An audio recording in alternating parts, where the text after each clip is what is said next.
বলুন আমার বন্ধু নুরউদ্দিন সে প্রেম করতো সামজিদার সাথে 6 মাস প্রেম করেছিল, মাঝখান দিয়ে সামজিদার অন্য ছেলের সাথে পালিয়ে বিয়ে করেছে। বর্তমানে সামজিদা জামাই সাইয়া সাইয়া আছে, এখন সামজিদা নুরউদ্দিনের কাছে আসতে চায়। আপনি কি বলেন? প্রেম যে আগে নুরউদ্দিন করেছে হারাম কাজ করেছে, কেমন? আর সামজিদাকে চেক দিয়েছে, এটাও হারাম। আবার আরেকটা স্বামীকে সে তালাক দিয়ে চলে আসতেছে, সেটাও হারাম। নবীজি তাকে লানত দিয়েছে। এরকম লানত প্রাপ্ত সামজিদাকে নুরউদ্দিন কবুল করা ঠিক হবে না।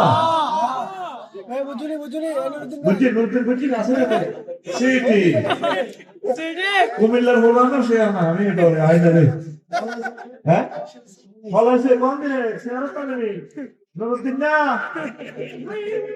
কই তবে সামজিদা যদি নিট এন্ড ক্লিন হয়ে যদি ইজ্জত পালন করে আসতে চায়, কি করবি নুরউদ্দিন আগের প্রেম চলে যাক। তবে বিগত জীবনের জন্য তওবা করিস, আল্লাহর কাছে কান্নাকাটি করিস, একামতের দিনের কাজ করিস, আল্লাহ ভুল করছে আর করতে না। তোরা আবার মনে করিস সামজিদা নুরউদ্দিনের প্রেম আমি যে আইস ফতুয়া দিছি তুইও করবি, বাগলা গুলিয়ে নেবো বাগলা।